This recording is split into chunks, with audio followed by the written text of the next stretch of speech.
In this video, I'm going to show you how I transfer and resize sketches from my sketchbook and transfer them onto my actual project.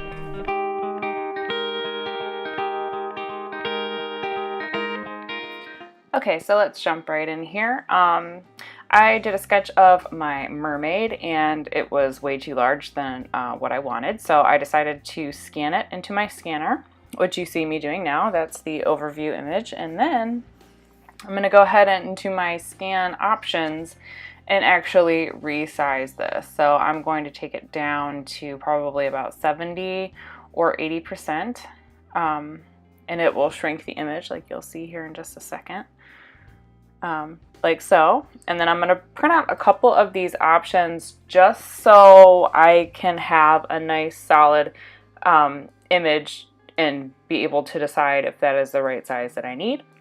And here is the end result of that.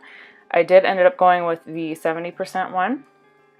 And what I'm doing now is tracing that sketch onto some tracing paper.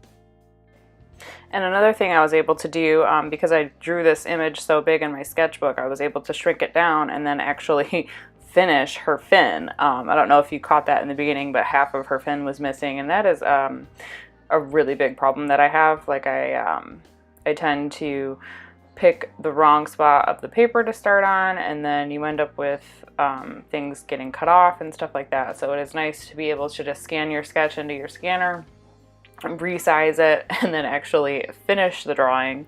And then, as I'm doing now, I'm transferring that onto some tracing paper, and then I will then use this finished drawing that's on the tracing paper, and I will actually use that to transfer my image onto the actual project itself. I'm sorry, my head popped up in there. I forgot where I was for a moment. Okay, so once this is done, I'm going to go ahead and pick out my paper, and then I'm going to tape it down like so, and then I'm going to go ahead and basically figure out where I want to put this image onto that project paper or canvas or whatever you're doing.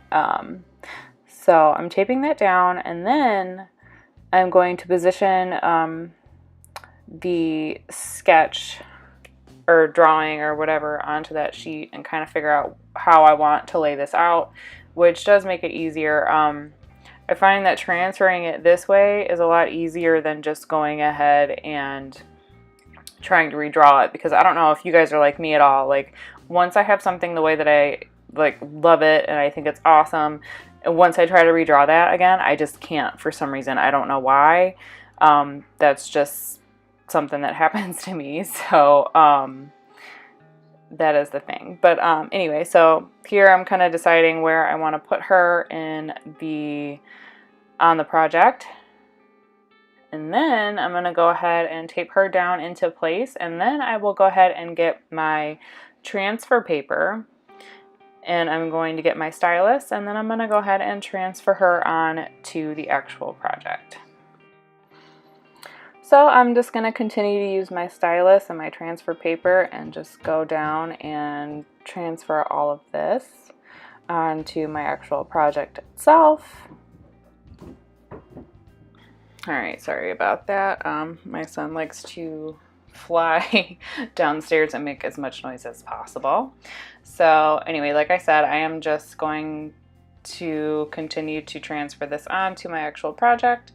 You don't need a huge piece of transfer paper for this. As long as your actual sketch or drawing is taped down and stays in place, you can move your transfer paper around and lift it and see, you know, what needs to be done left in your sketch and all of that. So it's a really nice and easy way to get your sketch onto your project paper without having to spend a few hours and redraw. Like, if you're like me, once I get something done the first time and I like it, I cannot redraw it for the life of me.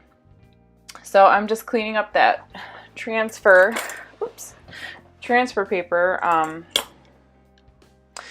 I'm sorry, I'm cleaning up the transfer of my drawing with a mechanical pencil and just making sure everything's where I want it and make sure I didn't miss anything.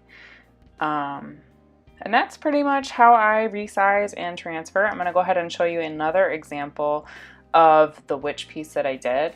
Here's my my sketchbook here, and this was the original witch for my project, my first Inktense project, and I did not care for the way that she came out the first time, so I kept sketching and sketching, and then eventually I came up with this, and she is a pretty good size for the paper that I was working on. I was working on a 16 by 20, so I did not need to resize her. So I'm just going to trace on some tracing paper my actual sketch, and then I'm also going to show you how you can work your composition with this option as well. So let's head on over to the big paper, like so, and see now with this the way that it is, I can move this around and make sure everything is exactly where I want it and where it looks best and all of that stuff, so without having to redraw everything 5,000 times. And this also keeps your project really clean, so you won't have a lot of eraser marks everywhere or anything like that. And I can, you know, see where things look better and opt to the better composition, which is always really nice to go with. So, I mean, that's pretty much all there is to it. You can move it around as often and as much as you like, and once you're happy with your composition, you can go ahead and get your transfer paper and then go ahead and start transferring your images really quickly and very cleanly. Like I said, this keeps all the eraser marks out of your way. And that's pretty much it for this video, you guys. Here are the two finished products that I was talking about. Prints and merch of this are available on my website, and you can check that out in the video description below. So that's all I have for you guys this week. Thanks so much for watching. If you like this video, go ahead and give it a thumbs up, and make sure you subscribe to my channel so you don't miss anything. I upload new videos every week, and I would love for you to join me. And I'll see you in the next one.